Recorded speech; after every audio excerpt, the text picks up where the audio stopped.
Hello दोस्तों, कैसे हैं आप? स्ट्रॉन्गेस्ट हंटर के एपिसोड 40 के साथ हाँ शुरू। एपिसोड की शुरुआत में हमें दिखाया जाता है कि मिंग को पिंग का फोन आया होता है। दोस्तों, जो लोग पिंग को भूल चुके हैं तो मैं याद दिला दूं, ये वही लड़का है जो मिंग को एग्जाम के वक्त मिला था। पिंग मिंग से कहता है कि ब्रदर तुम अभी क्या कर रहे हो। मिंग पिंग से कहता है कि अभी मैं तुम्हें ही फोन करने वाला था क्योंकि मेरे पास कुछ ऐसी चीज है जो मैं बेचना चाहता हूँ। तो क्या तुम मुझे बता सकते हो कि मैं इसे कहाँ पे जाके बेच सकूँ? पिंग मिंग से कहता है कि अगर तुम्हें जाके बेचना ही है तो तुम्हें सीधा जाके हंटर लॉबी में जाना चाहिए क्योंकि वो लोग तुम्हारी बहुत अच्छे से हेल्प करेंगे किसी भी चीज को बेचने में। मिंग उससे कहता है कि अगर मुझे कोई आइटम खरीदनी हो तो क्या मुझे वहाँ पे मिल सकती है? पिंग कहता है कि हाँ तुम्हें वहाँ पे मिल जाएगी, तुम्हें चिंता करने की कोई जरूरत नहीं है। वहाँ पे हंटर लॉबी में जाओगे, तुम वहाँ पे जाके एक स्टाफ को हायर कर लेना और फिर वो लोग ही तुम्हारे जो आइटम है उसे सेल करने में तुम्हारी मदद करेंगे। मिंग कहता है कि चलो ये तो बहुत अच्छा आइडिया है। पिंग मिंग से कहता है कि अभी मैं फिलहाल कुछ स्पेशल स्टूडेंट के साथ ड्रिंक करने जा रहा हूँ, क्या तुम मेरे साथ आना चाहोगे? मिंग उसे मना करते हुए कहता है कि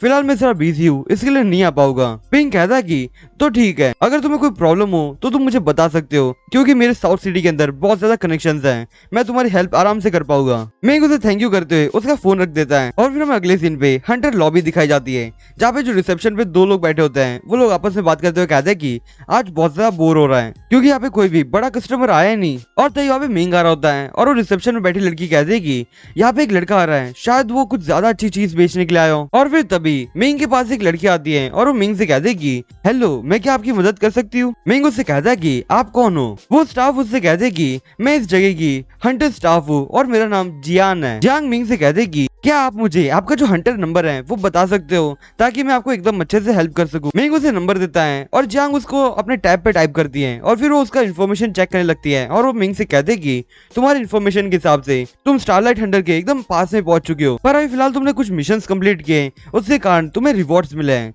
और इसके कारण ही तुम स्टारलाइट हंटर बनने के लिए एकदम क्वालिफाइड हो। और फिर जियांग मिंग से कहते हैं कि तो फिर मैं तुम्हारी जो रैंक है उसे अपग्रेड कर दूं तो फिर तुम्हें हायर रैंक के मिशन मिल सके। मिंग उससे कहता है कि हाँ तुम कर सकती हो, पर फिलहाल मैं यहाँ पे अपने मिशंस के लिए नहीं आया था। और फिर मिंग अपने जैकेट में से उसकी लाइफ ड्रॉप निकालते हुए कहता है कि मैं तो यहाँ पे इस ड्रॉप को बेचने के लिए आया था जो एक्चुअल में एक 16 रैंक की है। जियांग ये देख के बहुत ज्यादा हैरान होती है और वो मिंग से कहते हैं कि क्या तुम सही में श्योर हो कि ये 16 रैंक की है? और फिर जियांग उस ड्रॉप को एकदम ध्यान से देखती है और वो कहते हैं कि ये तो सच में एक 16 रैंक की लाइफ ड्रॉप है। और फिर तभी वहाँ पे तुरंत वो लड़की आती है जो फिलहाल रिसेप्शन पे बैठी थी और वो मिंग से कहते हैं कि मैं बहुत ज्यादा खुश होगी कि मैं आपको सर्व कर पाऊँ। और अभी फिलहाल जो जियांग आपको अटेंड कर रही थी वो तो अभी न्यू है इस काम के लिए, पर मैं यहाँ पे एस हंटर स्टाफ हूँ तो मैं यहाँ पे तुम्हारी एकदम अच्छे से हेल्प कर पाऊंगी और वैसे भी तुम्हें यहाँ पे प्रोफेशनल स्टाफ की जरूरत होगी ऐसे हायर रैंक की चीजों को बेचने के लिए। और हाँ, ये ओके है ना तुम्हारे लिए अगर मैं तुम्हें इस चीज में हेल्प करूँ? मिंग उससे कहता है कि मुझे फिलहाल तुम्हारी जरूरत नहीं है,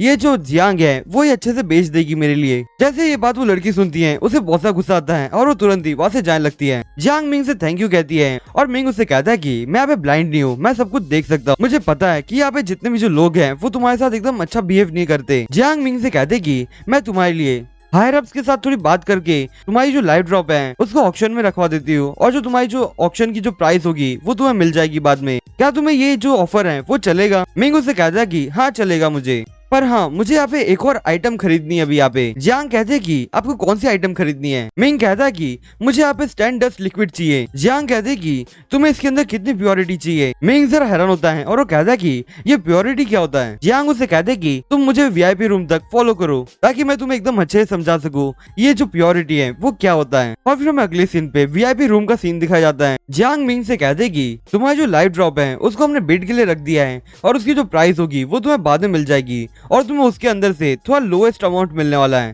पर अगर तुम्हें उसकी जो प्राइस है वो अगर तुम्हें कम लगती है तो तुम उसे बढ़ा भी सकते हो। मिंग उससे कहता है कि मुझे सिर्फ थोड़ी सी अमाउंट चाहिए और मुझे वही अमाउंट दे दो जो पहले से एस्टिमेटेड था। जियांग मिंग से कहते कि ये जो स्टार डस्ट लिक्विड है वो अभी फिलहाल हमारे शॉप के अंदर अवेलेबल है और इसकी जो प्राइस है $900,000 तक की है। मिंग ये सुन के बहुत ज्यादा हैरान होता है और वो कहता कि इतना ज्यादा महंगा? जियांग उससे कहते कि हाँ इसकी प्राइस ज्यादा हाई है क्योंकि इसकी जो प्योरिटी है वो बहुत ज्यादा अच्छी है और इसी कारण ही हम इसकी प्राइस को कम नहीं कर सकते। और उसके बाद जियांग स्टार डस्ट लिक्विड के बारे में समझाने लगती है और वो कहते कि ये जो लिक्विड होता है वो तुम्हें पता ही है, वो मॉन्स्टर की बॉडी से हम लोग लोग एक्सट्रैक्ट करते हैं। और अब जब हमारी जो टीम होती है जब इसको एक्सट्रैक्ट कर रही होती है तो तब हमें पहले से ही पता होता है कि हम जब भी इसको एक्सट्रैक्ट करें तब इसके अंदर थोड़े से अमाउंट में पॉइजन तो होता ही है, भले फिर हम लोग कितनी बार भी उस पॉइजन को निकालने की कोशिश करें पर वो नहीं निकल सकता। और इसी कारण ही हम लोग एडवाइस देता है कि जो स्टारडस्ट लिक्विड है उसे बहुत ज्यादा अमाउंट में कभी कंज्यूम नहीं करना चाहिए। और अगर किसी बंदे ने इस लिक्विड को बहुत ज्यादा अमाउंट में कंज्यूम कर लिया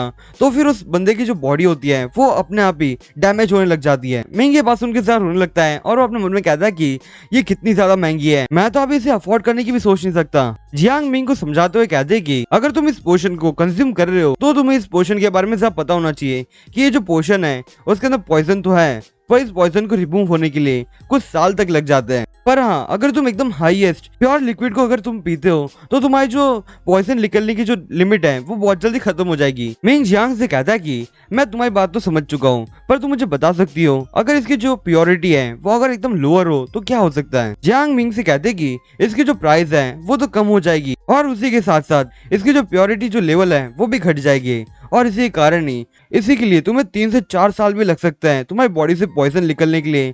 और अगर तुम उससे ज्यादा लोएस्ट वाली चीज लोगे तो तुम्हें 10 साल तक लग जाएगी उस पॉइजन को अपनी बॉडी से निकालने में। मिंग अपने मन में सोचते हुए कहता है कि मुझे अपनी बॉडी को बहुत ज्यादा स्ट्रॉन्ग बनाना है और अपनी स्किल्स को भी बहुत ज्यादा स्ट्रॉन्ग करना है और इसी कारण ही मुझे न्यूट्रिएंट्स की जरूरत है और मुझे इस पोशन को खरीदना ही होगा भले कितना महंगा क्यों ना हो। और मुझे यहाँ पे एकदम प्योरेस्ट लिक्विड चाहिए ताकि मैं अपने बॉडी के अंदर से बहुत जल्दी उस पॉइजन को निकाल पाऊँ। मिंग जियांग से कहता है कि तो फिर मैं इंटरेस्टेड हूँ इस लिक्विड को खरीदने में और आप मेरे लिए एकदम हाईएस्ट प्योरिटी वाला लिक्विड ढूंढ के रखोगे। जियांग ये सुन के बहुत ज्यादा खुश होती है और उसको अपना कार्ड देते हुए कहते हैं कि आज से मैं आपकी एकदम एक्सक्लूसिव हंटर स्टाफ हूँ और आप मुझे कांटेक्ट कर सकते हो कहीं भी किसी भी चीज की हेल्प के लिए। और तभी उतने में वहाँ पे एक बंदा आता है जिसके हाथ में मिंग का लाइफ ड्रॉप होता है और वो जियांग से बात करते हुए कहता है कि हमने उसे चेक कर लिया और उसे थोड़े अच्छे से प्योरीफाई भी कर लिया है और अभी ये जो लाइफ ड्रॉप है वो एकदम तैयार है किसी को भी एक कैमोफ्लेज एबिलिटी देने के लिए। और हाँ, मैं आप सभी को एक सजेस्ट देता हूँ कि आप इसकी जो लोएस्ट बिड प्राइस है उसे आप बढ़ा के 2 मिलियन पे कर दीजिए। मिंग ये सुन के बहुत ज्यादा हैरान होता है और वो कहता है कि क्या ये लोग मुझे लोएस्ट प्राइस में 2 मिलियन देने वाले हैं? भाई मैं तो बहुत जल्दी अमीर होने वाला हूँ। जियांग मिंग से कहते हैं कि अगर इसके आए कोई भी क्वेश्चंस नहीं होंगे तो हम तुम्हें जल्दी से इसके बारे में इन्फॉर्मेशन कर देंगे कि तुम्हारी प्राइस बढ़ चुकी है। तभी फिर जियांग मिंग का स्टेटस चेक करते हुए कहते हैं कि अगर ये तुम्हारी जो 2 डील है अगर वो सक्सेसफुली कंप्लीट हो जाती है वैसे ही तुम्हारा जो रैंक है उसे लेवल अप कर दिया जाएगा और फिर जैसे वो लेवल अप होगा तुम जल्दी से एक 16 रैंक के हंटर बन जाओगे। मिंग जियांग से कहता है कि फिलहाल मेरी कॉम्बैट एबिलिटी 16 रैंक की तो नहीं है पर वो बहुत जल्दी 16 रैंक की बन जाएगी। दोस्तों आज के लिए बस इतना ही, मैं आपसे फिर मिलूंगा इस चीज के अगले एपिसोड के साथ, तब तक के लिए बाय।